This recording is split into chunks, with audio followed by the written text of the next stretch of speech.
Ladies and gentlemen, this is the Pro Wrestling Podcast. That's not the name of our pod. Go on, what a wrestling podcast. Oh, shit. Professional. Ladies and gentlemen, this is the World of Wrestling Podcast. Yeah, you got the name right, you dickhead. Carry on. During this show, we recorded live footage at Wembley Arena for Progress Wrestling's Hello Wembley. Some of the content you hear today may be of an adult nature. Progress made us put this warning at the beginning. I'm just going to put that out there. Go on. Progress just want to make sure that if you have children in the car when you're listening to this podcast, it might be worth skipping through or listening to this when you don't have minors here due to the... I don't want to do the DX promo where they just put all the swears in. But it'd be brilliant if I did. Oh my God, I was literally just about to do that. Thank you very much. So this is a warning. I hope you enjoy this week's show from Wembley Arena. Well, there's the clip for the beginning of the pod. Let's go there. Hello, everybody. Welcome to the World of Wrestling Podcast. My name is Rich, and as always, I'm joined by my good buddy Tax. Hello, everybody. How you doing, man? Yeah, not too bad. Not the greatest of physical fitness, unfortunately, today. Got my X-ray/MRI results back from the doctor. Turns out my spine is buggered. That's messed up, man. Yeah, according to my wonderful doctor who thought it was hilarious, I have a split spine, which should have been picked up at birth, which means my spine is a bit more fragile than other people's spines. I've also got a very narrow gap between my L5 and S1 discs, so I've been advised for the time being to stay out of a wrestling ring. That's probably a good idea, mate. Well, or I can stay in a wrestling ring, I just will Andre it and never bump. You, Doug, and Mr. Wicked all in a week. I don't think I can handle this, mate. Like, this is too much. Two great names in wrestling, and Doug Williams. This week's episode is all about the Progress Hello Wembley show. We somehow managed to blag media access to this. Yeah, I saw something on the Progress Facebook, and they were asking for podcasters to sort of submit versions of their pod and see if they could be involved in maybe doing a little media shot at the at Wembley. So obviously, being the shenanigans king that I am, I thought I'll put down our pod. When you did this and you told me you'd done it, I was like, well, that's never going to work.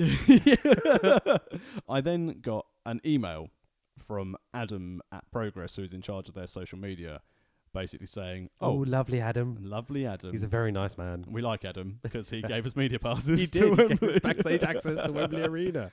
It's crazy. He sent an email across to, obviously no one was copied in on the email at this stage. It was obviously blind copying everyone in. It's basically said, here's a list of things to happen potentially at Wembley. Obviously, there are a few emails exchanged beforehand, such as, what are your Twitter followers? What are your Facebook followers? And obviously, I sent an email back going, at that time, we don't really use a Twitter account. Got a Facebook page we don't really use. Speaking of which, we do now. We use both of them. So check out World of Rest Pod on Twitter and World of Wrestling Podcast on Facebook. Yep, they are the ones to go to. Just search World of Wrestling Podcast. You'll find us. Yeah. Go on. Join us. Like us on Facebook. Follow us on Twitter. Stealing everyone's gimmick right now. Yeah. That nice little plug. Yeah, we did end up having to email Adam and go, are you sure we were meant to get this email? Are you sure you want us there? Yeah. But then it turned out we did. We had to send across sort of mug shots of our faces just so we could qualify for our media passes. And then a couple of days before the show, we got sent a nice little booklet of what we would and wouldn't be doing at the show. Yeah. So here's what we... And Adam does explain that on the podcast. We actually capture him talking about what we're going to be doing and how we're doing, which is pretty much the itinerary, which you can go through if you want to. But I would, but I've realised I've deleted the Google Doc. It's fine. Adam literally says it on the pod like later on. Yeah. Which is really cool. And when I looked down the list, obviously I sent it across to you, I thought, this is quite unprecedented access. As you said, I know Progress is very much punk rock DIY style, but I thought, I wonder how much of this is actually going to come to fruition. Yeah, exactly. Because I thought maybe we're going to get there on the day. We were told we had to meet everyone at the VIP entrance at 1:45. Ooh, VIPs! Yeah, exactly. I had to have the awkward moment going to one of the security guards. I went, excuse me, could you tell me where that VIP area is? To not sound like it's like trying to big league it. And you travel up with pro wrestlers as well, so... When I was travelling up with Justin, and the guy looked at him and was probably like, oh wow, this Just Invincible guy, He's massive. He must be a big deal. One day he will be. But at the moment, he's just invincible. He's getting there bit by bit, Yeah, he's good luck. Yeah. But we I totally would. Hey, Justin, how you doing? he won't listen to this. Yeah, so we went there on the day. We queued up, and we were essentially in a holding area outside Wembley Arena. Yeah, we turned up, kind of turned around the corner into this kind of like, I don't know how to describe it, almost like a courtyard into Wembley Arena. And there was basically a bunch of wrestling nerds standing there, as you'd expect at a wrestling show. All good-looking, handsome, chiseled young men. Who weren't beardy, chubby, and nerdy at all. Not that we are at all. Exactly. I meet the cliche so well. And to be fair, they were all very, very approachable and very, very nice. For wrestling fans, I imagine them to be quiet and socially anxious, like me, basically. Yeah, but they were all in. There's lots of handshakes, introductions, what their pod is, what really their pod nice numbers atmosphere. are. Yeah, it's really good. Kind of taking over that kind of progress ethos, I guess. I think everyone was just really, really happy to be there. Yeah, there was no ego, no attitude, no one being judgmental of anything. It was a really nice group of guys and girls who were there. And I think we never really spoke about it too much about what we wanted to do there. We kind of made a decision that we didn't want to do too many one-on-one interviews if we could avoid it, because it's not really what we do on this pod. No, and that's also due to general nervousness. I mean, you'll hear a bit later in the pod of some of the footage. Obviously, that we did stick a microphone in front of a couple of people's faces throughout. Yeah. And we also got to sit on the cluster interviews, which was pretty cool. Yeah, we again. So the docket which Adam from Progress sent across to us, I'll keep just referring to him as Adam from Progress. That's fine. I'm sure he'd appreciate that. Yeah, just to get it over that it's Adam from Progress. And he did say that there'd be an opportunity. We'd be taken up to the Heineken bar. There you go, Heineken. There's your plug. Send me your alcohol-free Heineken, please. It's probably rank. Probably is rank. I'll have the alcohol one, please. Okay. Virgil's cream soda.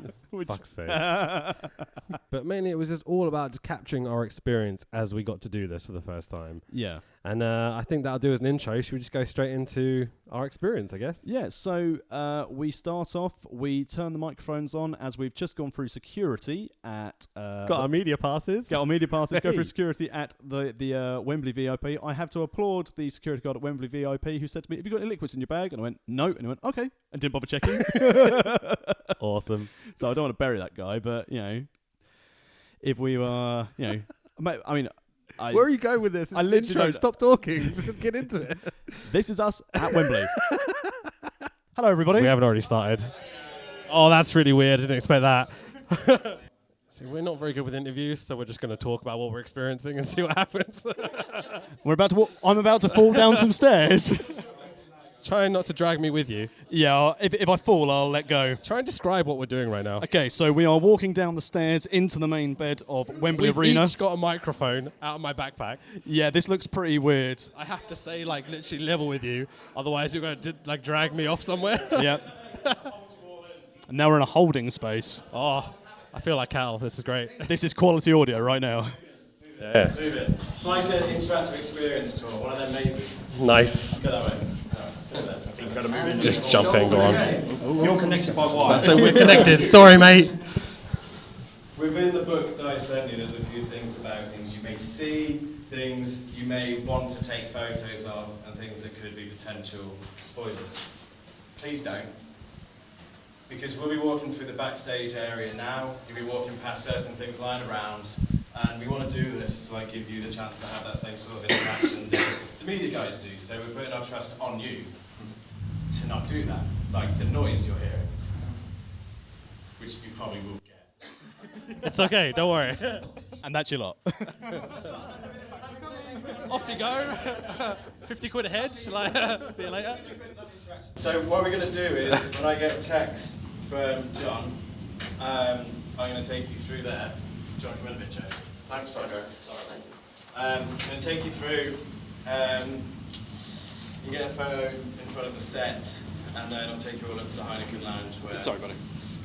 There potentially will be talent and promoters coming through, and they will be cluster interviews. So, do you know how those work? Yeah. You all aware? And then around 3ish, I have to disappear for a bit and do social media stuff, and then around 3ish, we're going to let you walk the set.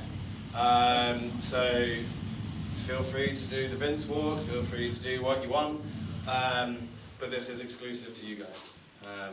Use it on your channels and how you see fit. Any other questions? I'm presuming the ring itself is out of bounds. Yes. Probably sensible. Probably shouldn't get in the ring. My 450's out of the question then. Get the bum bag out. I'm going to get revenge on Doug. Not on this night. This is an important night. Destroy that set, go to the and then time dependent, we'll get John, Jim, Glenn out to have a photo of you guys. Yeah. And then you can go and enjoy Hello Wembley. You have access with the media pass to the Heineken bar, that's right, at all times. If you want to go backstage, you have to be with me or Ben. Mainly me, because I'm your liaison. Ben's dealing with like the PR side of everything. Hello, Ben. Hi, Ben. Hello, Ben. Lovely to meet you. He's professional PR. I do it sometimes. Cool. But yeah, and that's kind of about it. And with the Heineken bar thing, like if you've got microphones, you can pop there during the break, record bits and bobs if you want, and just have a general good time. Lovely. Sweet. Thank you, sir. And there's beers there, and there's soft drinks there, and Matt Richards is there. Hey, Cam Leslie. Hello. And they're around to talk to. Where is it? Oh, it's right here. In the corner. And they're here to talk to you if you want to interview them for your podcast and such. Callum wants to be used. Don't you? Oh, he wants to be used. It's on the record now! I didn't agree to this. Callum has also agreed to take a swift kick to the nuts by all of you. It's like an anniversary. I'm retired. You're nuts. Until the Battle Royal. One of the spoilers we're not allowed to give out this evening.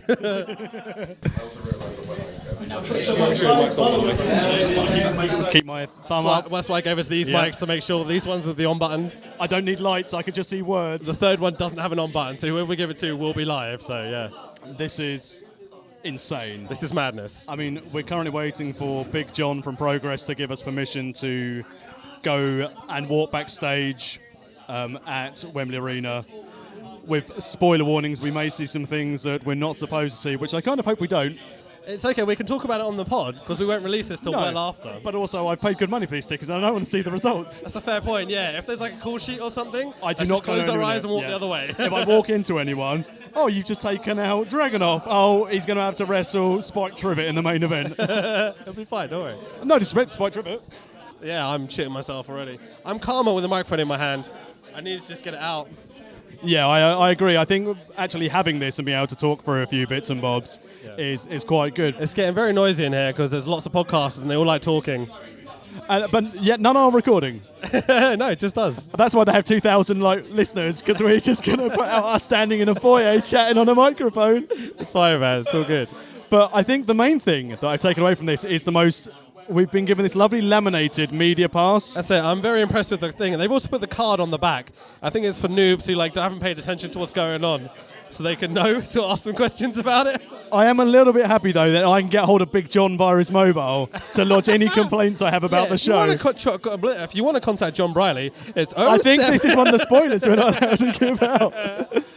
Although I might accidentally tweet it with hashtag Hello Wembley to see if they put it out.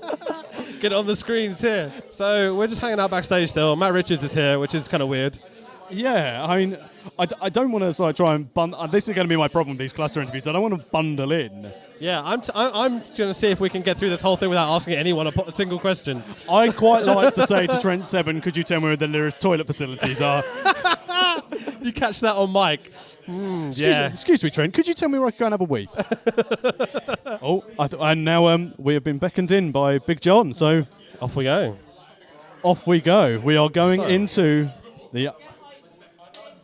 It's very dark, as we're now walking backstage at Wembley Arena. There's a beautiful Asda trolley on the way in. That is a beautiful, beautiful trolley. We are basically standing in Gorilla right now.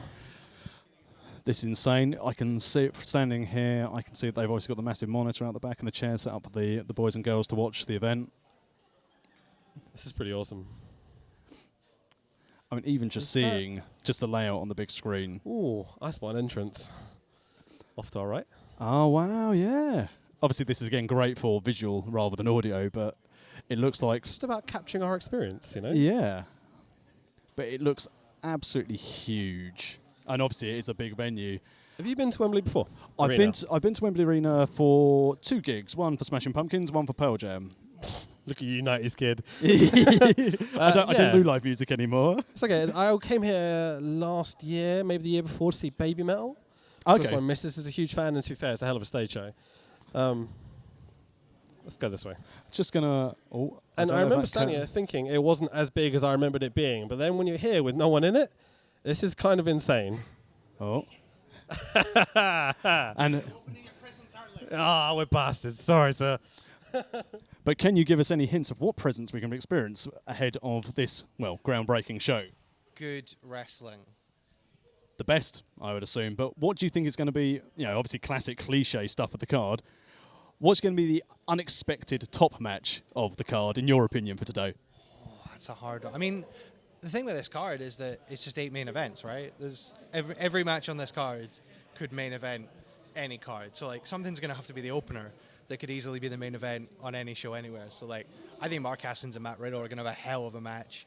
And maybe it's not got the build of the story of, like, a Paul Robinson, Jimmy Havoc, or the title, but that's going to be an incredible wrestling match. Anyone who saw Mark Haskins and Tyler Bate in the last chapter knows what kind of form Mark Haskins is in. Matt Riddle always brings it. I'm very much looking forward to that one. Going to be sitting down to watch that one. I think the pre-show battle royal is going to be a lot of fun. I'm particularly looking forward to that, I've got to say. Like, it's Yeah, gonna be a lot of laugh. I'm expecting a few surprises. You might possibly think that I couldn't comment. You might think that I couldn't possibly comment. So we can't have the official Battle Royal debut of your good self. Well, I think we're going to be hiding somewhere doing the commentary for it. Cool, man, cool. Down the headset? No, it's going to be a little bit more punk than that, I guess. Something punk at Wembley. # not punk. Awesome, man. Thank you. Thanks so much. Take it easy. So, Cam Leslie there. Well, Progress commentator. all we've got to do there is just stick your microphone in someone's face and they look awkward, and I feel awkward asking You're terrible super questions. brave. Like, you did good, actually. You did very good. It was practical, made sense, it was personal. Yeah. You didn't say, how do you feel about doing a show at Wembley, which is the one question I'm desperately trying to avoid. Well, yeah, exactly, because I think we already know the answer. Well, it's like Underwhelmed. It's the classic thing of like Chuck on Radio 4 and they're like, how do you feel about this new album you've made? It's like, well, I made the fucking album. Hello. It's not something you want to be asked in general, you know?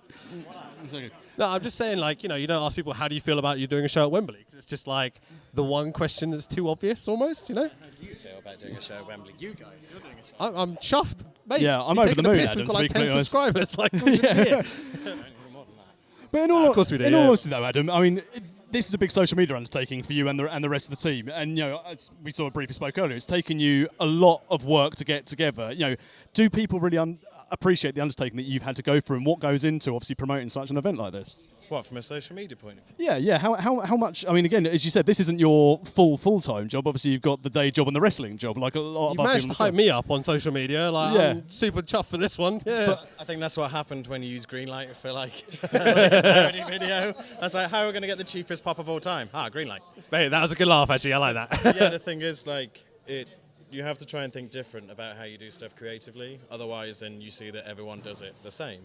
And we're going to try a few things today that may or may not work on social media, but if they do, it will set the bar again. And that's kind of what we want to do, basically, is just keep moving the bar creatively when it comes to, like, marketing, wrestling, everything. And I'd say as well, especially the Hello Wembley hashtag was very engaging, because obviously I know that people have been asked to post pictures and also with the hashtag Hello Wembley, but even scrolling down them last night, the actual interaction that people are having with it is, obviously I know it's a big deal. There are a lot more people coming. He's been a good boy. He's Don't been worry. a very good boy. About hashtag marketing. Hashtag marketing. Straight to marketing, yeah. It's nice for people engaging with it. Wrestlers as well. So, like, Dragunov did a selfie earlier. It's like, cool, cheers, man. As did Doug, where he gave away a little bit of what the set looked like. And I was like, Doug. Oh, bad Doug. I mean, he's such a rookie. He's such a rookie, that Doug Williams. Doug Williams, so green. I keep checking my phone because I'm waiting for the text of authority. Oh. Text of approval. And, like, the, we're good. You'll kind of know because you'll hear music. Let me just check. Music? Oh yeah, we get walkout music. Holy shit. The World of Wrestling podcast entrance theme. Do we get to request music? Because I've got some ideas. I'm just saying. Just coming out as like the cheeky girls, and that's what it is. I think Lost Ketchup might do the trick. Oh yeah, that was Adam Libanath Roach of It's the social media Yep, for Progress Wrestling. Done an excellent job, been very nice to us, very accommodating. Yeah, and it's all thanks to him that we're actually standing backstage at Wembley Hell Arena. yeah. Thank you, buddy. Appreciate it. Yeah, I'm sure you're listening. Oh, I mean, you check out what his work's been. You know, essentially his work today is looking after us and Yeah, I think so. doing all the social media bits and dragging us around for the next hour or so. And again, in fairness, like we were alluding to, more people are going to engage in this. There are going to be thousands of people here, but seeing the hype leading up to this, they've done a good job on social media. I think they've drip fed the matches, considering they had a lot of their plans changed due to New Japan taking Zack and Will Ospreay. Yeah. I think all in all, it's the card is solid. As Callum Leslie was saying, I think start to finish, you wouldn't be out of place if any of these matches were main eventing. Yeah, it'd be odd to have a Battle Royal main event. The card top to bottom is absolutely outstanding. It's ridiculous. Let's be honest. There's nothing on here that I go ugh. No, not at all. I mean, while we're standing here, shall we go through it quickly? Yep. Okay, far away. I mean, we've got the opening Battle Royal, which is going to be an absolute laugh. I am going to throw it out here I'm now. dying. I'm going to predict 2 names to Go be on. in here. One through common sense and one through hope. Go on. One, I would like to see Alex Cupid and obviously the tag team partner from Never Say Die take part in the Battle Royal. Sweet, yeah, okay. I'd also like to see the return of RJ Singh. Oh, mate, I'd love to see RJ get in this. That'd be So, amazing. I'm really hoping for... You got to think that a lot of people are going to be scrambling to get on this card because of where it is. Yeah, exactly. This is such a big deal. Like 4 and a bit thousand, whatever it is. Like, it's insane. For British wrestling, it's ridiculous. Yeah. And again, The history associated with Wembley by itself. I know we're in Wembley Arena, not the stadium technically, but it's literally next door. It's a stone's throw from the stadium. And considering, would it be fair to say the last wrestling show here was TNA? I don't even know. And it wasn't WWE because they've been running the O2 for a while now. Yeah, maybe it was NXT when they did NXT UK here. That was the last time, actually, tell a lie, that I came here. Oh, I was about to say you came to that show. Yeah, but the hype for NXT UK is nowhere near the hype for Progress. And I don't know if it's because we're more involved, Mate, think about it. Like, this is... I mean, to use the cliche, it started from the bottom, now we're here. They literally started in the garage in Highbury. Yeah, 350 attendance. Yeah, it was like, and Marty Skull pulling out matches out of his arse almost, and like, they had some great wrestling going on, obviously. But like, it was almost on a beg and a whim, like to get to here within how many years? Like 5 years? Yeah, well, it's 2012 it started, so 6 years in. Ridiculous, man. That's incredible. They've gone Brixton, then Ali Pally, and now here. It's pretty cool that we've been here almost every step. Yeah, we're doing all right. Yeah. We're doing all right. I feel like we've come with them on this journey almost, On a mild prediction, I'm just going to throw this out there. Go on. And obviously, I appreciate this is very much keeping it progress. Some of the chaps who we came up with were suggesting that maybe we're going to have a very guest appearance from someone from one of the American organisations. There is potential for it. They've got nice links with the Fed now. Big Paul rocking out. Wait, how big Paul? A little Vecchi Paul. Oh, okay. I thought you meant like big. Oh, not show Paul White. I would say that would be a 10 out for the books, to be fair. Yeah. So Battle Royal. Have you got? I mean, I don't even want to predict who could possibly win the Battle Royal. There's so many people in it who could. I think it's for the Bants almost, isn't it? Yeah, I'd say so. Good warm up. It was a good comedy character that could win. Get a nice face pop to start the show. Yeah, I mean that makes sense. And then I suppose we've got. I mean, look at the card. We've got Robinson Havoc. Yeah. We just walked past this. That was. Yep. I'm already terrified. Yep. Scared half to death. Got the tag team Thunder Bastard afterwards. Yeah. My bet's on Sexy Star. Yeah. It has to be. And I think Maverick and Mayhew will probably get an upset through it because obviously they've lost the whole Thunderbuster series. Yeah. I wonder if they're gonna. Get a W over it just to sort of make, because then it pays off the story. I mean, if there's ever a time to put new guys over, it's on your biggest stage, this might be a good time to do it. We've got Haskins Riddle, that I think is potentially a match of the night contender. I think so. And again, Haskins will be looking to prove himself against the guy who's going to the E. Yep. Obviously, he's becoming fresh with his Ring of Honor bits as well, because Haskins is doing a bit in RH. And Matt Riddle, in fairness, owes, I say, quite a lot to independent promotions like Progress. Yeah, definitely, man. Again, it would be nice to see him go out on a big win and all that sort of stuff, but really, I think it would be nice to get over Haskins at this point. Well, exactly, yeah. I'd call Haskins for this one. Yeah, definitely, it has to be. Yeah. We've got Jimmy Havoc and Paul Robinson, which I think is going to be insane. Catch can, mat-based. They come out and just put on like a real grappling-based match. It'd be incredible to see. And then throw the crazy death match in it, but I think they're just going to go for it. It's Wembley, it's a big stage. Jimmy's going to be wearing white. We're in for the long run here, I think, boys. Yeah, I think we're going to see a lot. If you're in the front few rows, I'd watch out. Splash zone. Yeah. I'm glad we're up in the stalls. It's like SeaWorld up in here. But in fairness, even where we are, there's no guarantee that someone's not going to be thrown off fair point. something. Yeah, true. So, yeah, it's crazy. But I'm going with I'm going to go with Havoc for this one. I don't know. Pete Dunne against Ilya Dragunov. Amazing again that they've got this guy from WXW. I've only seen bits and bobs of him. Obviously, know Pete Dunne very, very well. I think Pete might be going for a long run in the Fed anytime soon. The E, we should say nowadays, I guess. Yeah. So I think Ilya is my pick for that. But that's going to be an amazing match. I think this is going to be match of the night. Strong really style, do. stiffing, brutality. Yeah. I don't think there's anything. I mean, as I said earlier, anything could top this card, but I think this is going to be match of the night. Absolutely, mate.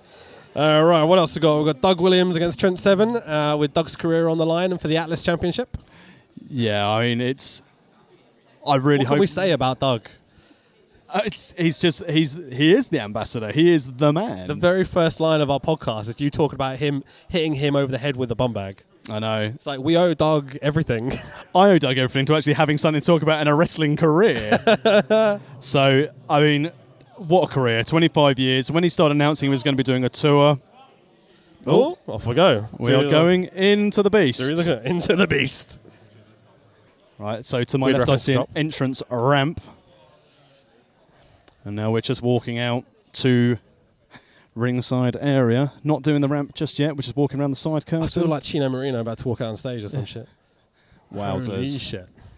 So, we've just walked into the main arena, and it's quite impressive. My God. Anyway. I mean, that is insane to see that. A British independent wrestling show at Wembley Arena? Yeah, doing all right, aren't they? What in the fuck is happening? It just kind of sunk in as you walk through, just like, wow. Just to look round and see the Progress emblem on a massive video wall, it is a sight to see. I mean, it's brilliantly indie as well still. You've got the same entrance where you'd always have with the curtain, some banging blue lights that are projecting all the way up. Entrance slope, not steps though, that I've seen so far. Actually got a ramp, that's always nice. Shall we walk a bit further this way, or do we want to walk Playing into your favourite band? Well, yeah. It's meant to be Smashing Pumpkins. Just doing what we're told at this point. Yeah. Oh, don't want to get in people's Despite all shots. my rage, I am still just a rat in a cage. And now we've got to pay copyright to Billy Corgan and the NWA. Oh, Billy, don't do it. It's for wrestling. It's all good. Yeah, where mate. are you, Corgan? Can I say that I've seen Incubus, Deftones, Perfect Circle, Baby Metal all play through that audio rig. And now Progress are here. Yeah, it's This is insane. We're going to hear Jim Smallman talk through the same rig that fucking Chino Marino talked through. And I mean, this is bad. even just to see a Progress ring with that amount of lighting above it for the lighting rig. It looks so boss, mean- man. Did you notice the WWE advertising on the way in? I did notice the WWE very advertising. clever. Uncle Paul is spending his money. Do we think he's in the building? I mean, it's a good stopover to going to Australia for Super Showdown. Enough said, I think. Yeah, this is insane. Now, I don't know if that means we are done. I think we've got to go this way. Let's keep walking. That is ridiculous. Well, Is that's pretty that awesome. A drum kit up there. Thanks for that, mate. Thank you. Cheers, Adam. Now, Yeah, do you not know about the why Metal Hammer are here? yeah, wow. Okay, so Metal Hammer held a competition to see who gets to play before the show starts. Is it me? No, unfortunately not. It's not us. shit. I wish it was us. We've both been in bands over the years, but it's some band called Waves or Hell or something like that. I Great. looked this up when I was doing my research yesterday, so yeah, the quality of my memory is outstanding, I think you'll agree. Well, I mean, fair play to Metal Hammer for putting something like that on. But I'm concerned they're going to get heel heat. But I guess we'll see. oh, Jesus, That's a big dude. That was cool. that was ridiculous. Absolutely ridiculous. I still can't get over. I mean, sometimes you're in awe of things when you walk outside, but just walk behind that curtain to see that Progress, massive video wall. It's like you almost knew what was coming, but Yeah. it still hit you like a ton of bricks as you walk through. Oh, it's It's madness. in awe of it so far. We're now walking back out the way we came in, up the stairs, to what I believe is going to be the Heineken Lounge. Yes, this is Free our plug meet. for Heineken. If you'd like to sponsor our pod, Heineken, Oh, mate, my mum doesn't drink you, so we you're out. love beer.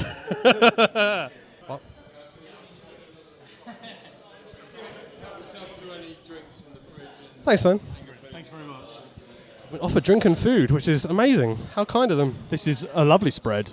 So the next part of the pod is basically the cluster interviews that we got to sit in on. Yeah. We've got Jim Smallman and Glenn Joseph to start with.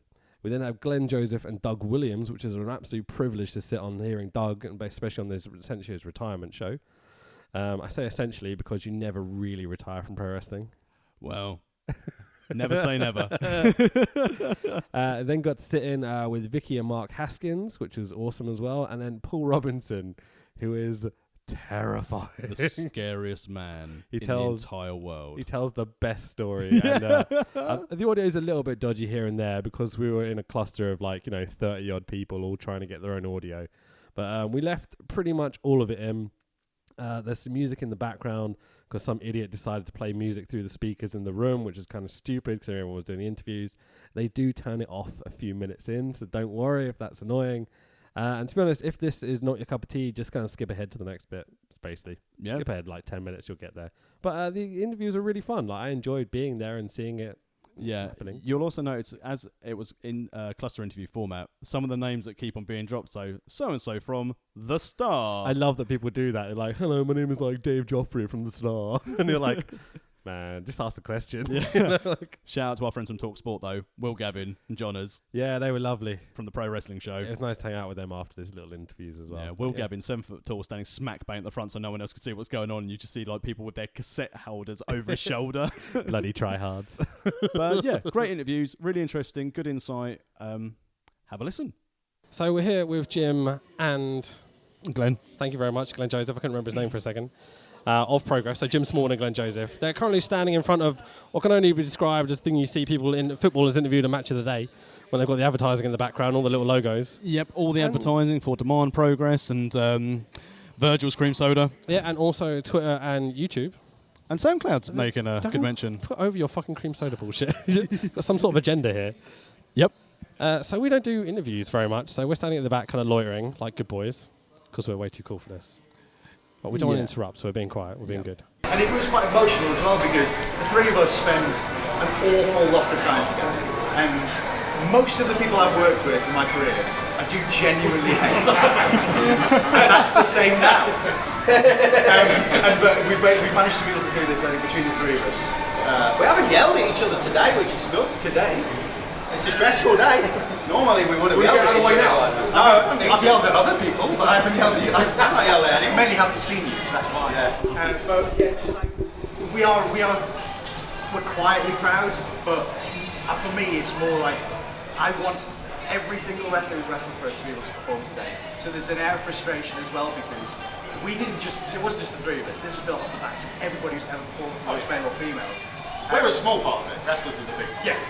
And now they're reaping the rewards of having come through Governors like this, because like I said, now they're full time. This is amazing. It's such a time to be involved. It's a great time to be involved in wrestling.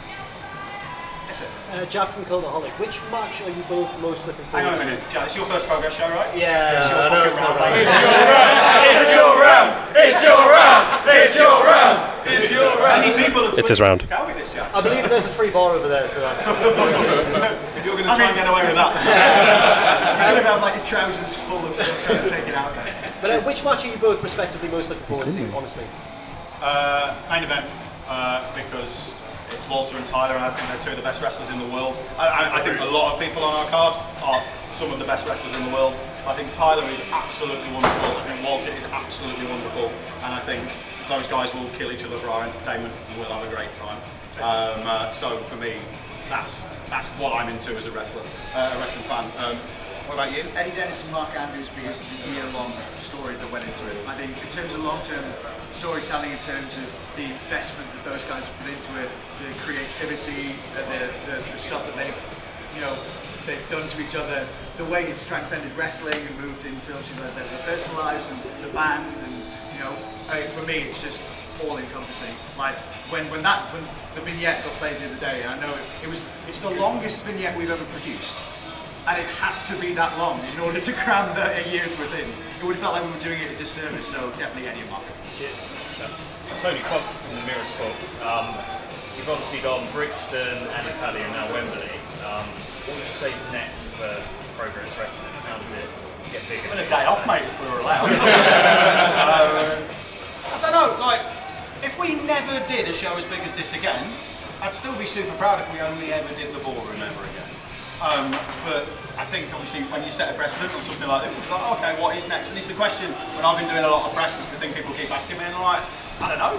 We need to not just see, it's not just about how many tickets you sell, we need to see how happy our fan base is with the show today. Like when we first did Ali Pali, people liked it enough for us to want to do Super Strong Style there this year, and that's like that was because the fans liked it there. And if the fan experience today is as strong as the wrestling in the ring will be, and as strong as we're happy with the ticket sales, then there's potential for us to do it again or to try and do a similar sort of size arena. But it's not really what we're about. It isn't just numbers and bodies and seats, it's about the fan experience. Making fans happy. I mean, there are plenty, trust me lads, there are plenty, and ladies, sorry, there are plenty of people here who may know this already. There's not a lot of venues in London, and there's a lot of venues we could have run which would have been absolutely terrible for fan experiences. So I think it's always about that. People want to come back because they trust us to put on those little things we learned at Ali Pali the first time that we changed for the next time. I'm sure that if we weren't come back to Wembley, there's definitely going to be lessons we learned today. Yeah, like, you know, hire more people. We legit don't know. We know we're always going to put shows on at the ballroom, for example. We know that, but we don't really. Like, people think we must have like some business plan or goals or something like that. We haven't got a clue what we're doing. Never have. We just roll with it. Yeah, we just roll with it, and we've ended up here. And don't forget, we've ended up here not because we went after Wembley, but Wembley came after us. That's the real groundbreaking thing about this show. Is we're an independent wrestling company, and we got asked to do this venue, a venue that WWE normally do, TNA have done, and back in the World of Sport days, the All-Star etc. were doing it. But no one's been asked like us to do it since. And for us to be asked by Wembley Arena is insane. And it's properly humbling as well. Yeah, it's an amazing feeling. Like, it goes to show that over 6 years we've come on a very, very long way. But we never expected to. This was never the plan. No, the plan was let's not have loan sharks take our thumbs. And then it's got a bit better than that. I just wanted to know what is it, a hijack on a ring on the way to the venue, like proper Brit rest. The good old days. Let's jump in here. We've got Doug here, so can we just bring Doug in? Oh, yeah, sure. Yes. Glenn, do you want to stick around? Jim, I'm going to go and sort some back downstairs. If anyone does have any extra questions, speak it. Thanks, Jim. Thanks very much, guys. Doug. Hello. Guys, all right? Right, Doug. Any questions for Doug?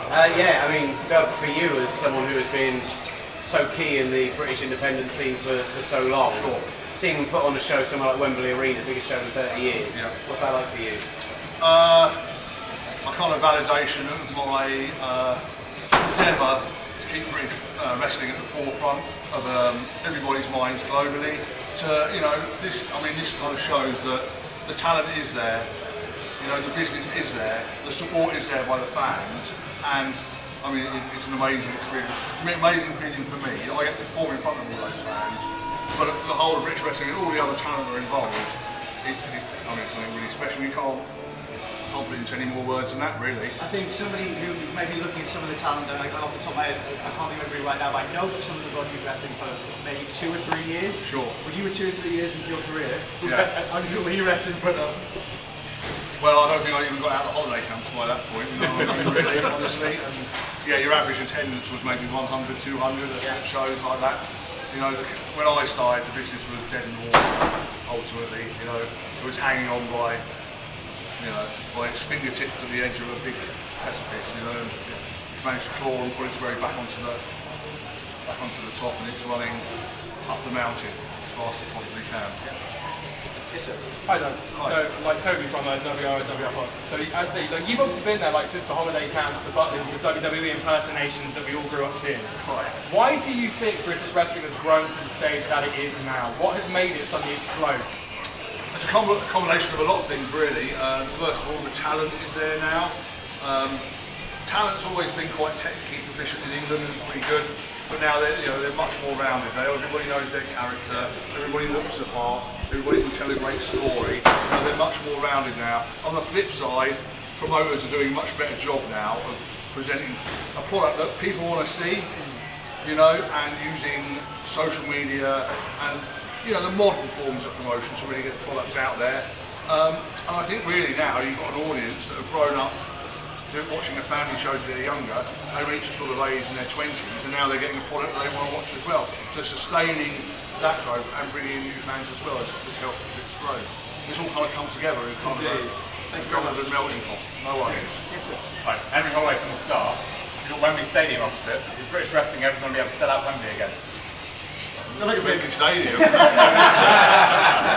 the next. Think big. If it crosses over into the mainstream and you get that star that can do that, it's always a possibility. I think. You know, you need that crossover appeal, don't you? I think it's a super interesting question. Yeah. Because the WWE haven't run Wembley Stadium in almost how many years? Yeah. 26. So nearly about the same time it's been since a British wrestling company run Wembley Arena for context. So that's a big ask. I'm not gonna lie and say that isn't a huge ask. Do I think it'll happen in the next 10 years? Probably not. In the next 30, 40, if we keep going the way we're going and people keep being clever about marketing and being savvy, and that wrestling stays relevant and it stays like there's an art form that keeps evolving in order to make itself, you know, attractive to a new market of people coming through. And indeed, like Doug says, to use the marketing techniques that are available now to us that weren't there. You know, we live on, you know, this is the remote control to our lives now. And if you're not able to easily access stuff that way, then, you know. I guess just following up on that, you mentioned we need a star with mainstream appeal. Obviously, yourself excluded. Is there anywhere else that you think you could have gone back? I don't know. That's a very difficult thing to say, isn't it? Well, that is an interesting question. Yeah. There are certain characters coming through now who I think mainstream appeal can be both as a good guy and a villain. If you're somebody like Spike Trevay at this stage in your career when you're so young, and you're able to get that reaction. It also depends as well, because you mentioned, of course, it's different the characteristics of going to making a wrestler or a sports entertainer. So you get one of those characters who, like use Grado as an example. Yeah. Grado's moved into TV, he's moved into theatre, he's moved into... So Grado's transcended wrestling. But obviously Grado's a talent for lots of other companies, obviously he's just in World of Sport, etc. He's been back on TV. He's obviously their biggest star. It's if now World of Sport are able to harness that, like, I think that could go stratospheric using somebody like Grado. Just because he appeals to the everyman as well. Yeah, exactly. That's kind of where, and we are still living slightly in the era of the anti-hero as well. Like, Pete Dunne has never stopped being a dickhead. There you go. We'll end on that. Thanks very much, Doug and Ben. We've got Mark and Vicky Haskins, so we'll bring them in now. Thanks very much.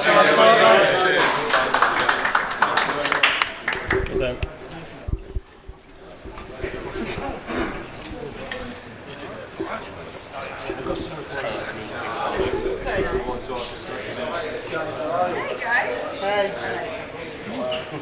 Mike, far away. Who's got a question? Yep. So MJ from New Channel Company. You've obviously both working together in progress now. Son's already been involved in Best Entrance Ever with the Dinosaur and the Gun. Do you think you're going to build him up to be in the industry one day, or are you going to say keep away? I think he's quite smart, so I hope he does something with his head other than get dropped on it for a living. Like, seriously though, I think like our daughter's the one who'll be the one that goes into the ring out of the two of them, because the other day I was playing dollies with her, and Jack came along being the dickhead big brother, tried to take one of the dollies away, and she took him down and armbar him. I haven't even tried to like teach her anything yet, so yeah, she's the fiery one. It's definitely going to be Lily for sure. I mean, at 18 months old, her and Jack were in the bath together, and I walked into them giggling, and she has him in a Boston crowd, the perfect Boston crowd at 18 months old. So I think Lily's probably going to be one to go into the business, but if Jack wants to, then Jack can too. They've got to follow their dreams, whatever they are. So yeah. Mark, Tony from the Mirror Sport. Obviously, there's been a lot of talk about this being Matt Riddle's last match on the independent scene, and you feel like you've been overlooked somewhat. But do you feel like it's a testament to you as a wrestler and part of the Progress roster to be facing him in his last match? Yeah, like I feel that when the main event didn't happen, like there was only one other possible position I could possibly go to, and that's taking on arguably the hottest prospect in the world right now, which is Riddle. I think the guy's great. I think the guy's awesome, but it genuinely does boil my piss that like all that people are talking about going into this match is that it's his last indie match. Do you know what I mean? Like I said something online a few days ago. I'm not a fucking +1. Do you know what I mean? This isn't just Matt Riddle +1 in the ring. Do you know what I mean? This isn't the Matt Riddle show. This is two of the best wrestlers in the entire world going at it. Do you know what I mean? We are both angry dudes who just want to get in there and get into a fucking scrap, and that's what tonight is going to be. Off the back of that, you had the Ring of Honor tour recently with Jay and that amazing main event you had at the end of that. Another platform for you. This is another platform for you. So, yeah, a great opportunity, obviously, to grab that. Do you see yourself over the next 12 months maybe taking another opportunity, going to work internationally, something like that? Yeah, dude, I'm always onwards and upwards, do you know what I mean? Like, I didn't expect wrestling to be where it is now. Like, in regards to British wrestling, like, the fact that today we're doing, like, Wembley, like, that's insane. Like, years ago, that didn't happen. Like, I managed to wrestle here twice with TNA. Back in like 2011, 2012. At that point in time, it was unheard of for a British wrestling company to even have a crowd like 10% of what they drew back then. Do you know what I mean? Like the fact that it now today is packed out with tons of fans coming to watch a British indie wrestling show is just it's insane. So who knows where things are going to go within the next few months? I didn't expect to be where I'm at now, like 2 years ago, and then the next year or the next 2 years. Who knows where that's going to take me? Yes. Right, Mike, this is a question for Vicky, like more than anything. Now, every time you see Mark, just so I could get in the ring, especially taking on somebody like a Matt Riddler today, what goes through your mind when you're on the outside watching his matches? I feel sorry for the person in there with him. Yeah. I train with him as well. We do BJJ together, and I know he's light on me as well because he likes me, but he's vicious. Like I call him my little pocket rocket because okay, yeah, he's small, but this guy can go. So for me, it's like I get excited because I'm like, right, this is time for you to prove yourself, and I know what you can do. And tonight is going to be incredible. Just from we all know Riddle's amazing, but tonight, just from Mark's perspective, it's going to be incredible. Yeah, like, so following that up, just how far can a Mark go? You're going to find out. Thank you very much. Matt from TWM News. Can I ask a question similar to a lot of people? Obviously, Mark, you've been here before. Vicky, you've done it before when Mark's been here as well. But stepping out there with this company, a company that arguably you're one of the faces of, that you've been there for the longest time, that you've put on your back on several occasions, even to this point now. When you stepped out there and saw that progress symbol up in lights in that arena, what was your first reaction, both of you? Your first time here? Well, the first time as when you saw the progress stuff all in the arena. I don't know, man. I'm like a magpie. I see it. I'm like, I see flashing lights. I'm like, this is amazing. You know what I mean? It's just a screen with a logo on. But no, it's awesome. It's also very humbling to see where they came from. Do you know what I mean? Being in like the garage in Islington years ago, and I think I came in around chapter 7, and just seeing them go from strength to strength to strength. So like now, like all it is essentially a screen with like a logo, but still like that blows my mind that they've gone from like this small like dingy little place to like a place like this. It's just it's mind blowing. What's cool is that like with progress going from the garage up to here, we've come as a family, and backstage we are a family. And all that has happened is this family has grown and grown and grown. And so seeing that in lights is just such a sense of accomplishment for everybody involved, from camera people to people doing PR to people doing social media to the wrestlers themselves. It's great because you're doing it with people that you love as well. Yeah, that logo isn't just a brand, you know what I mean? That logo is the hard work of so many talented, passionate people, whether it be actual wrestlers, whether it be people behind the scenes, whether it be fans who come and like support British wrestling. You know what I mean? It's a culmination of everybody's passion coming together at the right time. Thank you very much, Mark and Vic. Here we go. Thank you, guys. Cheers. Paul Robinson. Hello, sir. So you've been in some fairly violent matches in your time. What do you No, this is where you lot are actually idiots, right? I ain't joking either, you're stupid. You say I've had lots of violent matches. Recall one other hardcore match or death match that you've seen me have other than the last one that Jimmy had. I was good, well, that was the one I was going to say. Yeah, that's one match. Okay. Got anyone else know of any others? No. No, because I had one, and then everyone else was scared to do it with me. right? That's the thing. I was like, oh, Paul, he done this, he done that, he's violent, he's angry. One match is all it took to make people go, hang on a sec, we don't want him to do it, alright? So this is the only place they're letting me do it. I need to do it with someone like Jimmy Abbott, which is the best. I mean, could that be a more perfect return to the ring after your time out in Progress than Jimmy? No, not for me. It's the only reason. I had no intention of coming back. I was happy doing what I was doing, and then it picks up with the Jimmy Abbott show. It's all made about Jimmy Abbott and Will Ospreay, and I just had enough of it. Why is it always about them? Why is it always Will stop Jimmy Abbott? No, Will took the belt. I ended Jimmy Abbott. Do you know what I mean? That is it. There's no one else that had a part in it. It was me. I was by his side for a long time. I made sure he held on to that belt. I helped him out. I was his bitch for too long.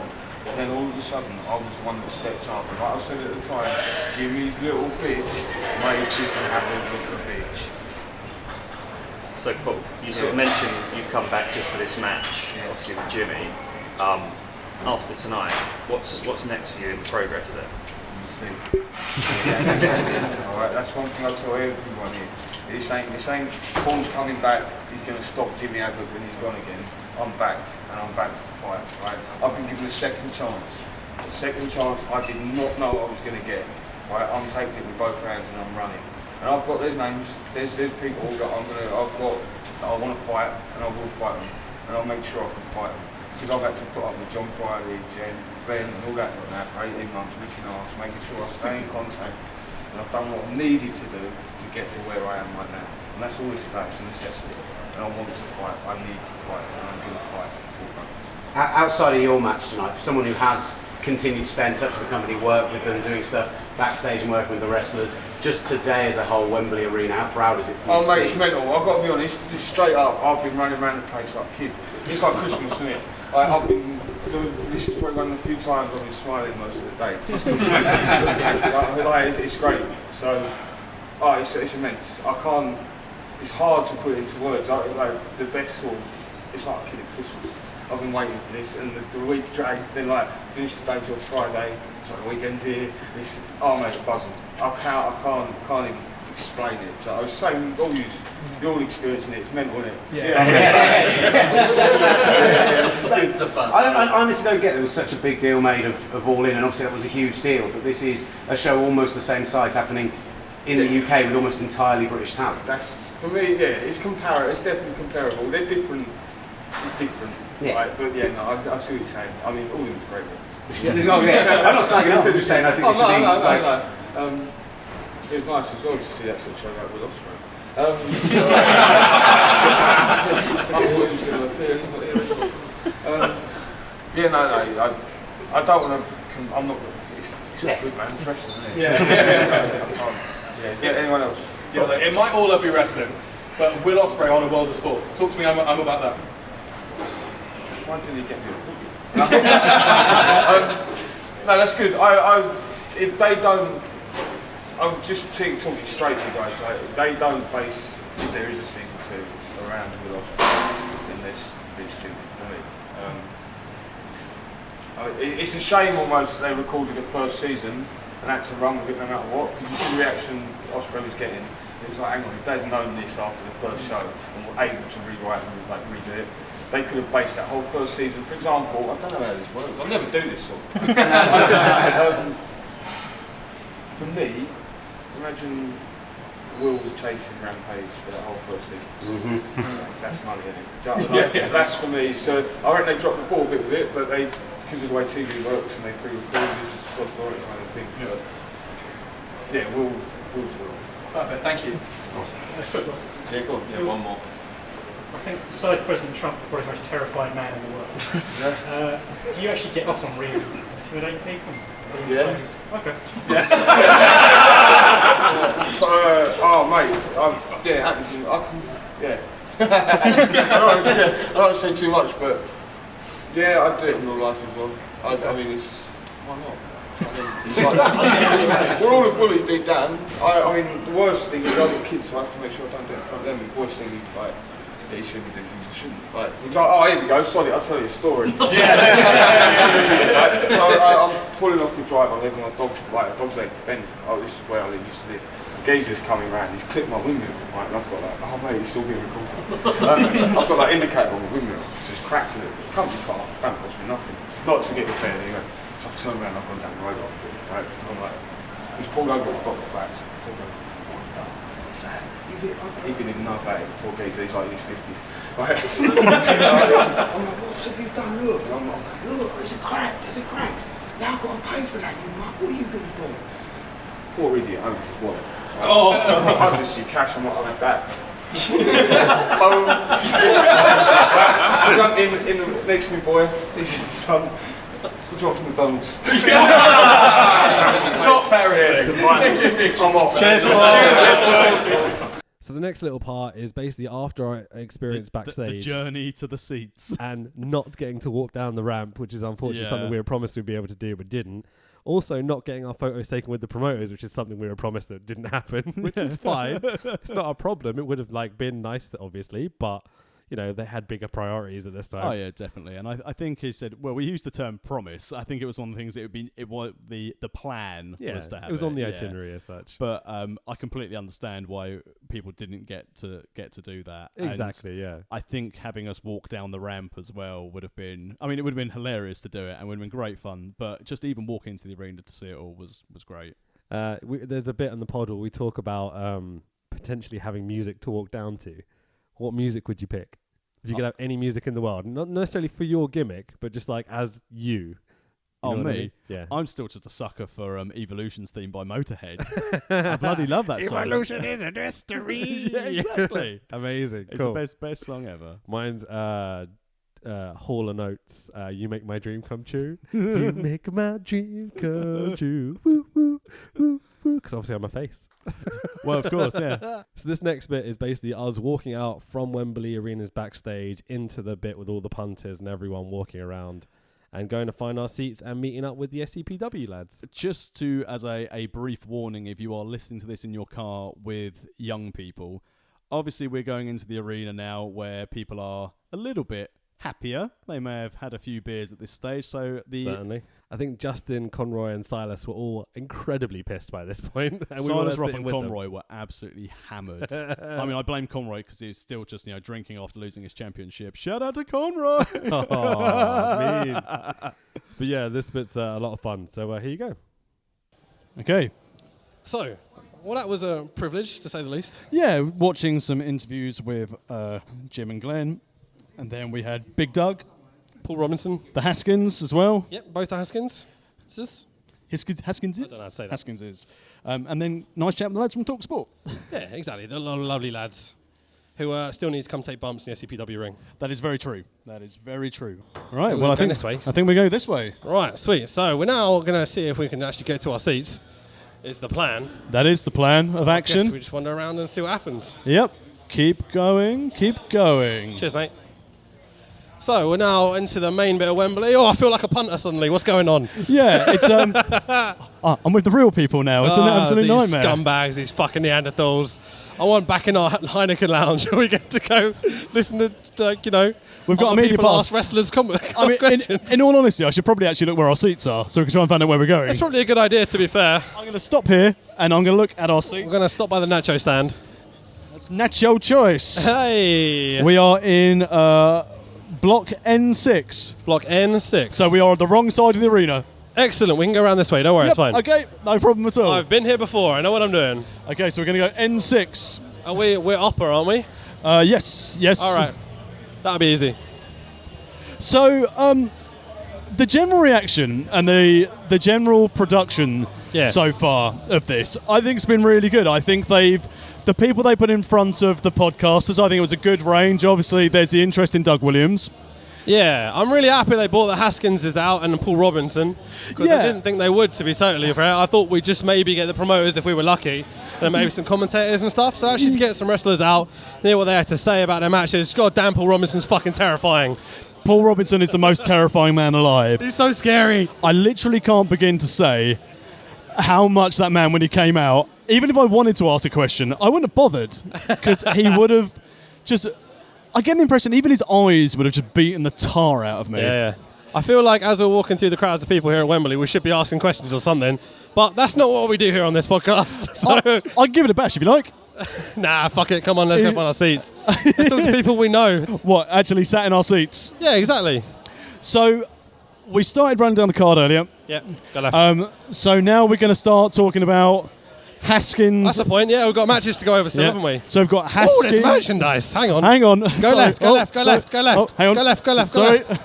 Absolute nightmare. It's all right. As you eyeball the merch stand. Hello, sorry, we're just on a podcast, technically looking at merch. This is great audio. Are you selling out yet? Yeah? Oh, fucking hell, okay. I better get some money. See you later. Thank you. So I feel weird with the microphone in my hand. I never know what to do. We've got Haskins versus Matt Riddle in his last indie show before he heads off to WWE. Correction, your favourite wrestler in the world, Matt Riddle. I'm going to refer to him as Matt Rydell. Matt Rydell for the purpose of the pod. It's going to be amazing, to be fair. So thank you. Yeah, I think from an in-ring perspective, it's going to be out there. And through what Haskins was saying, and again, I know part of it's in character. Yeah.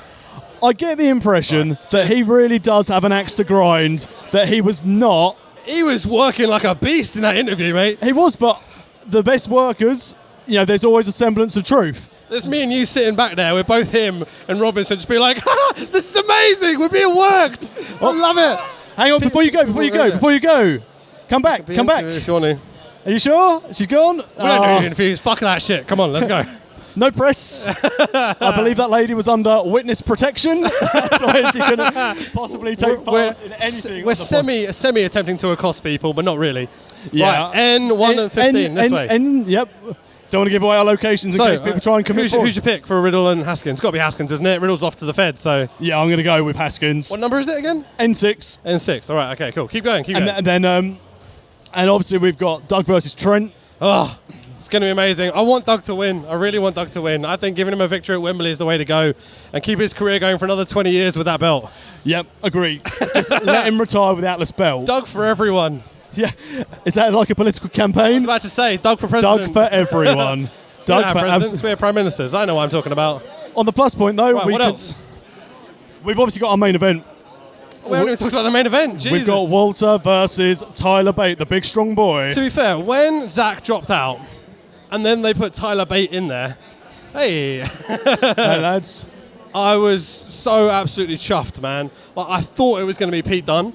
But for progress in the terms of who's won championships and tournaments and stuff in the past, it makes so much sense for it to be Walter and Pete Dunne, man. We've just gone past it. Yeah, that's fine. And also we've got the year-long build, Eddie Dennis. Oh, that, yeah. And Mark Andrews. Fucking A, man, it's going to be great. Wait, N7, N6. Is there even an N6? Let's just go this way. It'll be fine.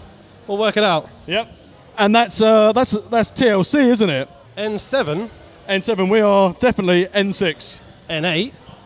There's N6, we've nailed it. N6, amazing, we know what we're doing. We know what we're doing, yeah. Oh, so we're not right up the tippy top then? Oh, no, I'm thank nothing God. but the best, but we're in row H. Lovely. Seats 14. Hang on. Let me look at the numbers before we go into the dark. Mate, let's talk about our experience of walking out again into Wembley. We're in 47 and 46, our tickets. All right, okay. Row H. Okay, let's walk out. Let's go. Hi, how's it going? How you doing? All right? Are you a wrestling fan at all? I am, but... What do you think of this mayhem? To be honest, it's my first time working, so... Nice, good. So us Welcome interviewing to you... the job. Have a good night. Interviewed on your first night, mate. Right, where's row H? H.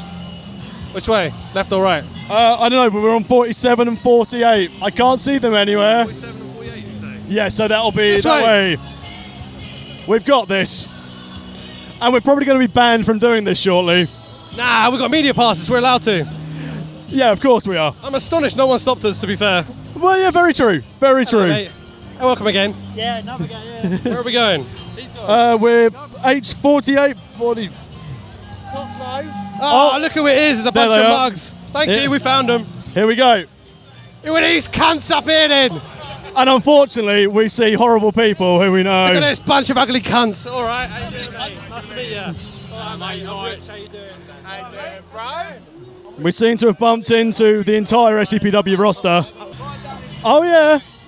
I get you the best tickets, mate. I get you the best tickets. Well, the Zebras are out on show tonight. So, we are now sat down in our seats. Decent view of the ring. We are. It's not bad, mate. I'm very chuffed with these tickets, to be fair. I'm very happy that I've got an aisle way to the loo if I need it. That's the most important thing for me. The weirdest thing for me is the first gig I ever came here, I was sitting right here.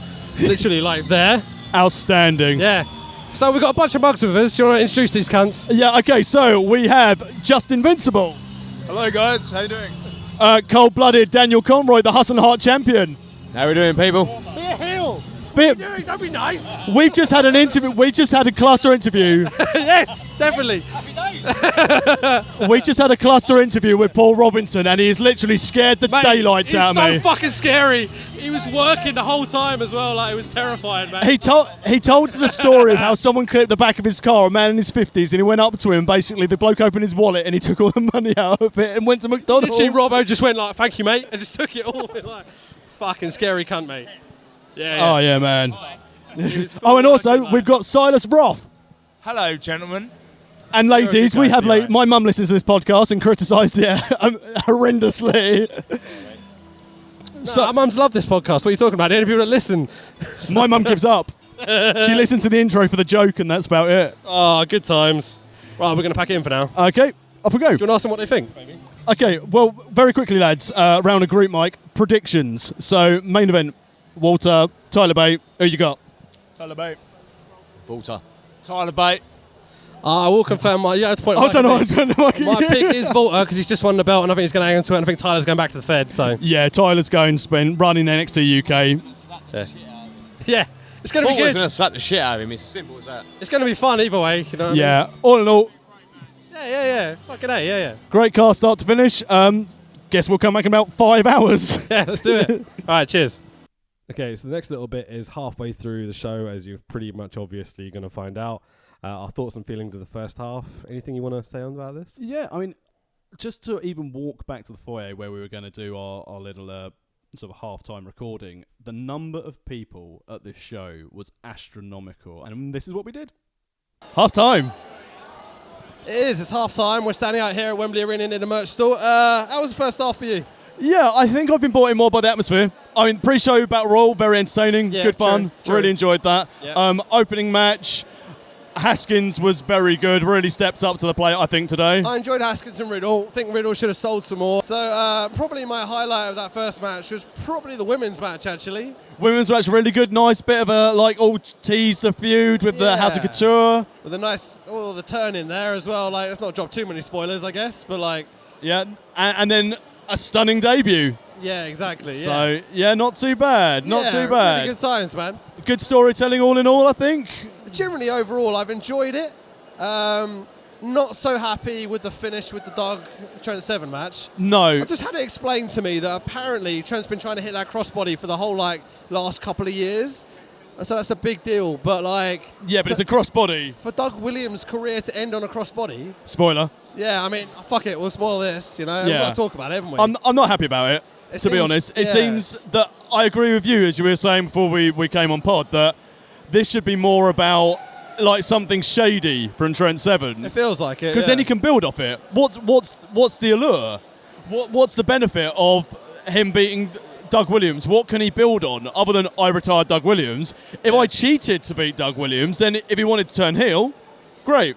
Is this about continuation though? Is it more about just putting a bookend on Doug's career? Well, yeah, it was a nice finality. Good show by everyone at the end. The whole roster came out to the stage. Yeah.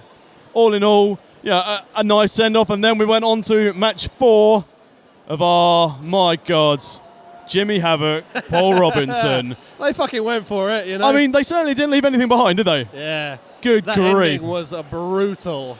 Lighting tubes aplenty. Make sure you watch it on demand progress if this is your sort of thing. Considering it's not the kind of wrestling we really enjoy, I think I was very happy they didn't drop each other on their head too much. It was more kind of stunts. Yeah, and for the stunt element of it, it wasn't... yes, as we said in previous pods, this isn't my cup of tea. Yeah. It's not my cup of tea, this style of wrestling, but the fact that everyone was engaged, everyone was engaged in the story, they did their job. Exactly, man. I think they did great at what they had. to do, you know. But just not necessarily my cup of tea so far. Exactly, man. Very, very good start. I've just seen a nice Jack Sexsmith set of merch. His Proud clothing brand over there, so that's good for him. The merch selection is good. Nothing I'm going to purchase today, I'll be honest. No, my wallet will be firmly in my pocket, saving my money for my Big Mac on the drive home. It's the typical 25 quid a t-shirt, which is fair enough at a show like this. Got to pay the bills and everyone's got to get their money in. You know, that £5 every time. Yeah, is and worth I can it. imagine maybe Wembley are taking rather a large cut out of this as well. I imagine as much. Mark Blake was saying beforehand there's also a tax on it if you order it off the really? website. And I was a bit like, I don't mean you understand how business works, Progress, if you're saying, oh, we're not paying tax. I don't know about you, my throat is fucked at this point. Yeah, we've been doing a lot of talking so far. I did a lot of screaming for Doug. I was desperate for him to win. I really thought when he hit Chaos Theory, I thought, oh my God, they've done me. They've absolutely done me. Twice. Oh, I know, but we did say again before the start of the match, if he hits Chaos Theory, he's definitely retiring. Exactly, yeah. So we're on to the second half. So we're going to have Mark Andrews and Eddie Dennis in One like of the year-long matches we feud. didn't actually talk about on the preview. We did talk about a few of the matches, unfortunately, but you know we were kind of like in our element, I think, at that point. Yeah, just running around backstage at Wembley was mad. But this is proper blood feud stuff, isn't it? Yeah, it's going to take a lot of heat. Because this is TLC, isn't it? Ladder match. Definitely a ladder involved. Earlier, and I don't even remember there being a stipulation. I thought it was just like a match. No, I think there's ladders involved. I'll go with it, mate. I don't even know. And then obviously we've got Thunder Bastard. Yeah, that Thunder Bastard tag, I think it's going to be a lot of fun as well. Yeah, I imagine that'll open up the second half. Yeah, a lot of fun to get everyone going. Ladder match, then straight into Dragunov. Yeah. We've got our main event as well. And then our main event, so we'll be back. Nandy, what do you think about the first half as a non-wrestling fan? It's been fun. Said through gritted teeth. But you've got your coffee now, so everything's all right. Say again? You've got your coffee now, so everything's all right. Exactly, yes. Amazing. Good time. You can tell that the non-techie person's come and brought this back. So, lads, we're back in the arena with Justin Invincible, Carl Bloody Conroy, and Silas Roth. Hello, lads, hello. Doug Williams, what happened? Bullshit! Absolute bullshit finish. But I will leave it there. For those that haven't seen I've been told by a reliable source that the whole story behind this is that Trent Seven's been trying to hit that crossbody for 2 years and has never hit it. So that's the significance of the crossbody. Okay. That is some story right there, ladies and the gentlemen. dog is a standing I will ovation. take that. What more could you ask for after a decade? Oh, sorry, buddy. No, far away. Sorry, buddy. We're podcasting. We've got traffic. Traffic here. Traffic at Wembley. So, I thought the send-off was nice, though. Yeah, send-off was great. Send-off was great. What more can you ask for? Having everyone on the stage, it's a perfect send-off. In my opinion, he is the greatest British wrestler I've ever seen, pretty much. As we're where our seats are, which is looking over, we can see a little bit backstage. We see James Drake and Zach Gibson having a bit of a chat. The grizzled veterans, eh? GUV? No, not GUV. Grizzled young vets. Suck, Silas, mate. Suck. I've had too much to drink. Sorry. We've just been offered some food. Hang on. Okay, so wait a second. So this is on the World of Wrestling podcast. Sir, how have you found the show so far? It's been highly entertaining. And you seemed entertained by the fact we refer to thumbtacks as drawing pins. I am, in fact, consistently always amused drawing by pins. The difference of the language across the ocean. It just wouldn't sound the same. Oh, he's slammed him in the drawing pins. It doesn't have the same effect, does it, really? Yeah, that's why tax is a better word. What did you get the Doug Williams finish? Just losing to crossbody, a 25-year career, and just out with a crossbody? Bullshit. No This man loves wrestling. Please take your seats. Okay. As you probably heard that, Jim Smallman saying that we've got 1 minute left, so we're gonna go off and we'll talk again. Unless Silas Roth, you've got something else to say, show, baby. Woo! Silas, no, you've got something else to say. Quick, we can do this. Okay, I will say a few words. Great first half of the show. I'm sure everyone will agree. Very good, solid, very slow, methodical matches. But the Doug finish is bullshit. Bullshit. You've heard it here on the World of Wrestling podcast. Bullshit, apparently. Methodical, that's a big word. Cheers, guys. So the last bit of our recording from live in Wembley Arena was our outro after the main event. I don't think there's much else to say at this point, apart from just go straight to it. Yeah. We just had Jim Smallman thank everyone for coming, and we were just giving our final thoughts, albeit we were quite tired because we've just been watching essentially 6 hours of British independent wrestling. And hopefully we'll see you all again soon. Thank you, thank you, thank you, thank you, thank you. Well, so as the smoke clears and the dust settles, that was progress, I guess. That was a shitload of fun. That main event was absolutely incredible. Brilliant main event. There's the a bit of hit. A to finish with in the background. What a soundtrack. I don't think there's much to say apart from the whole second card was really good. Wish the tables would have broken for Eddie Dennis and Mark Andrews. Dennis and Mark Andrews need to stop being fucking idiots. Basically. Turn your mics on just to make sure. Oh, it is, mate. Okay, it is. Cool.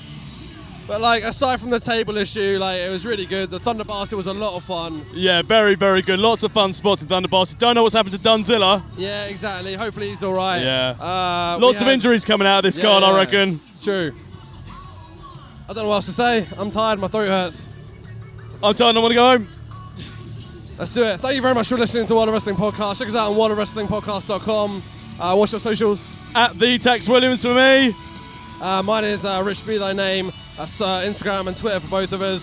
As the streamers are cleared from the ring and everyone clears out Wembley, we're going to clear out Wembley too. That was a lot of fun. See you later, man. So that's the end of our live coverage from Wembley Arena. What did you think about the show overall, Tax? Now I've had time to think about it. And obviously we're 3 days in lieu now, so... Yeah. The main event saved the card for me. I totally agree. That main event keeps coming back to me. Yeah. I think how important that match was. I like some of the photography that some people had, and then they started comparing it, and you saw some things online where they compared Tyler Bate and Walter to Hogan standing opposite Andre. I thought that was a really nice touch, and you see it across Progress's social media banners now as well. They've taken the photograph and used British independent Hogan Andre. Yeah, absolutely really amazing. Was. Yeah. And that match was brilliant because I think throughout the cards, the wrestling was really good. Obviously, it was the event and the atmosphere that I really enjoyed. It's definitely not the best Progress show I've seen. I think in a similar way to WrestleMania, it was too long for me. If you had a Battle Royal plus 8 matches, I mean, obviously we were doing some of the media bits, but the show started at 3:30 and it overran till about 9:15. Yep. So you're looking at almost a long 6 one. hours. Very, very long. I was ill as well. My throat was killing me by a couple of hours in. And so by the end of it, I was exhausted just through fatigue, but that main event made everyone come up for it. I think the show was generally very well booked and very booked in a kind of a selfless way almost. Definitely. That they tried to include everyone that's been a part of Progress right from the beginning. We had Styx, we had RJ Singh, we had all these people. It's a shame Marty Scurll, Zack Sabre, Will Ospreay couldn't be there because obviously other commitments. But aside from that, they brought as many people onto this show as they possibly could. And that was a great thing because it was selfless, and I'm sure all those people will eternally be grateful for them for being able to do Wembley Arena. Without a shadow of a doubt. But it did mean the card was very, very long.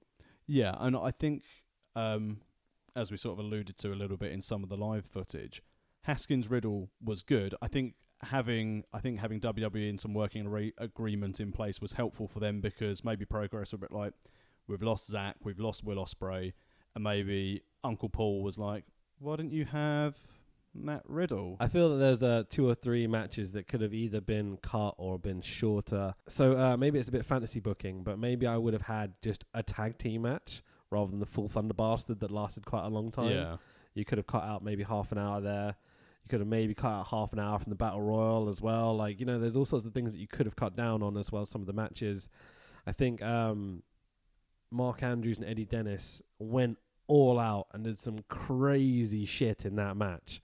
But those tables not breaking the whole way through really kind of put a Botchamania kind of laugh track behind that match. Yeah, and that's not what they wanted at all. My perspective of that match, I wouldn't say it would be a laugh track. It was more, it switched to concern because they had the table set up on the outside of the ring. And again, at some point we're going to do a full review of this show when it's available on Demand Progress. So again, I don't for people who want to have a watch of it. Obviously, there are some spoilers in here, but hopefully it won't spoil the wrestling action. But you probably would have seen on social media that a lot of these, other than one spot where Eddie Dennis forced a table to break, that they had tables set out on the outside of the ring, and it just got to the stage where it was getting scary because I kept thinking they obviously want to go all out, and they're phenomenal athletes, they really are, and they've got a great story to build it all the way up to where it got to at Wembley, but my enjoyment of the match was removed because those tables were so dangerous. Absolutely. When Mark Andrews goes full Jeff Hardy, gets the giant, like, must have been 25, 30 foot ladder. Yeah, it's ridiculously It was high. very, very tall, and sets up one table on the outside and goes for the swanton through. His kind of neck connects with the edge of the table and a bit of a Dennis, but he just basically falls to the floor. That moment was terrifying. Like, I don't ever want to see that live again. No. That was really, really scary. And the fact the table didn't break then, like, and they had to get into the ring to set up another one of these giant ladders for them to do, like, I think it was either a tombstone or the next stop drive or whatever they call it. Like, through, and Eddie Dennis literally putting his knees first off the top of the ladder just to make it break. Like, getting a big "fuck you" table chant from the crowd was quite funny, but it's not what he wanted. We're not going for funny in this. This is a blood feud, you know. Yeah, it was great for a spectacle. The main event was outstanding. The women's match was really good as well. I say the highlights for me were the women's match and the main event. I think the main event was beyond clever. Like, the test of strength of Tyler Bate lifting Volta into the sky and deadlifting him. Yeah, like this giant dude and this tiny dude, and he's deadlifting him, and they're telling the best story without either guy being full face or full heel. So there's kind of a bit of a split in the audience, making it really exciting as well. Like, I absolutely loved it. Yeah, really clever main event. Best Progress main event I've seen, I'd say, ever. I'd say one of the best wrestling main events ever. I think if you watch that back, it's really, really special. And the atmosphere was incredible going into that main event. And once they finished editing it, Progress have said because it all overran and people had to leave early, they're going to put it up for free. Yeah, so I do feel really gutted for those people that had to leave early because they missed out big time. Yeah, and it's nice that Progress, as always, will always try and do right by their fans. And obviously, you saw Jim Smallman online afterwards. Sort of some people weren't overly happy with how their seats were; they couldn't see things. And again, they just want to make things right. And it's always that difficult. is Wembley Arena. Yeah, it's just there are bits where you just get crappy seats. And this is again from a fan perspective, and I think it's right for people to voice their concerns. But just as a general rule of thumb, guys and girls, if you listen to this, if you're buying tickets for independent wrestling and you've got an opportunity to sit in tiered seats or you've got an opportunity for floor seats, unless you're in the first sit in the few floored rows, seats so we can have the tiered ones. Yeah. Because, like, really, you don't want to sit on the floor for these shows unless you're, like, first 3 rows. Yeah, unless you can get the first couple of rows, there's no point. Because sometimes if it's people have sat out the chairs just behind each other and you've got a tall person in front of you, you're not going to see the whole show. Like, I know this, obviously, from years of experience going to wrestling shows. I remember going to see Pro Wrestling Noah in Coventry, and it was a big kind of, like, ice skating arena, and we were maybe row 8 on the floor. And just literally, I was just staring at the back of people's heads. But it's the same thing we found when we Progress. We're going to need a bigger room again. When we were at Brixton, we end up standing for a lot of the we rest do of the this show. at every show we go to. If we have floors and seats on the floor, we always just go stand at the back somewhere if security will let us. Yeah, and again, Progress will normally be very accommodating for that. Yeah. So best tip in the world for this: if security come and tell you to move, go stand near a toilet and say you're just waiting for your mate in the loo because they won't move you. Genius.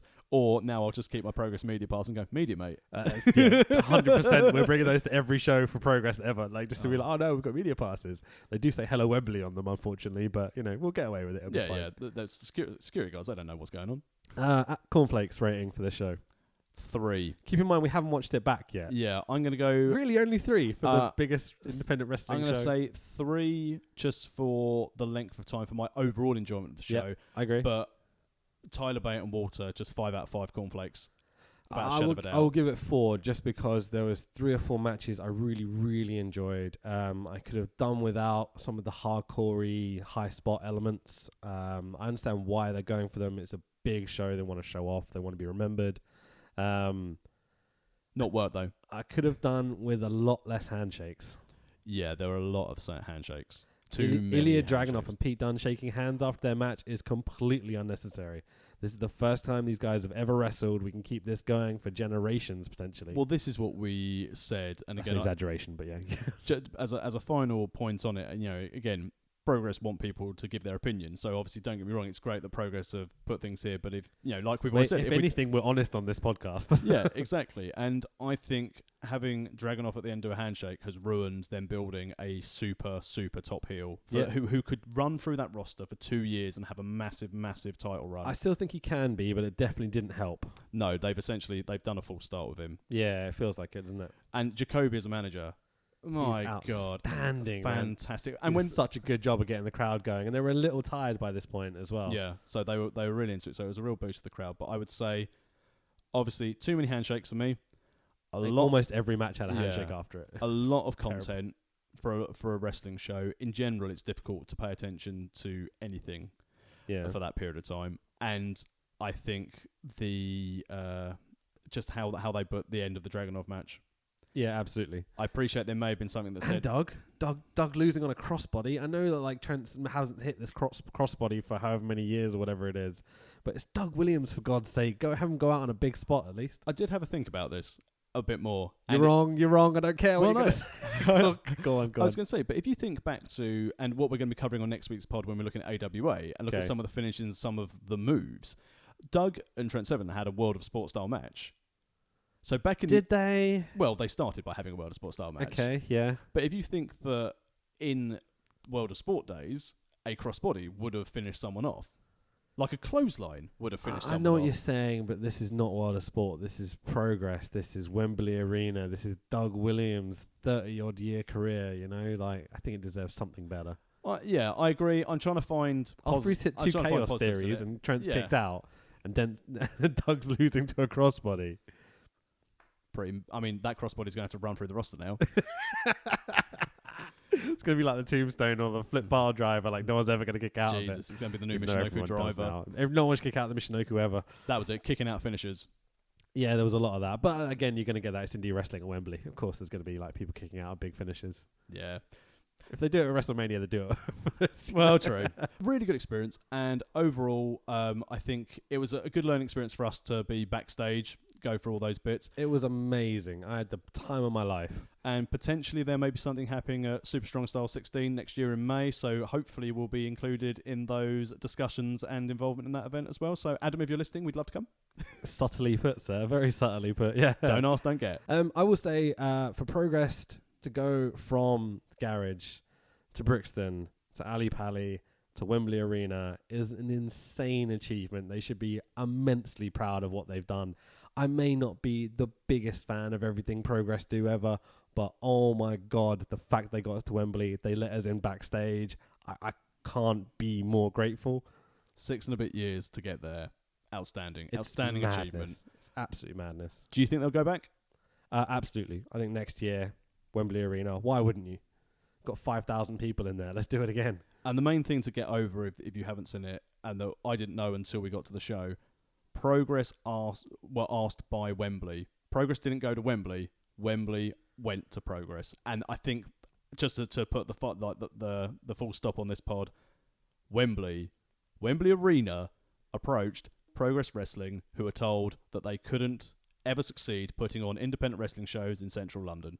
Well, obviously it's not really central London, Wembley, but 350. Too many caveats. You had a statement, but you've kind of buried it.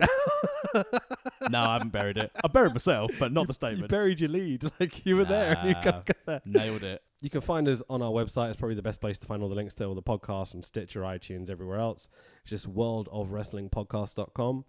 We're also sorting out the Facebook and the Twitter page now, so we have an actual proper account for both.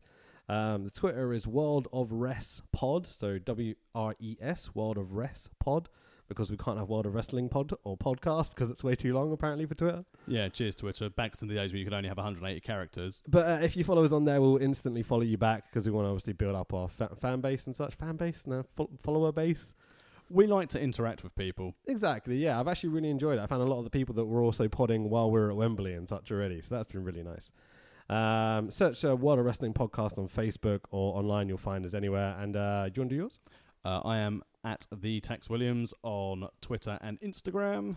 Mine's Rich Be Thy Name on both as well. And thank you very much for listening. This was a lot of fun. Bye.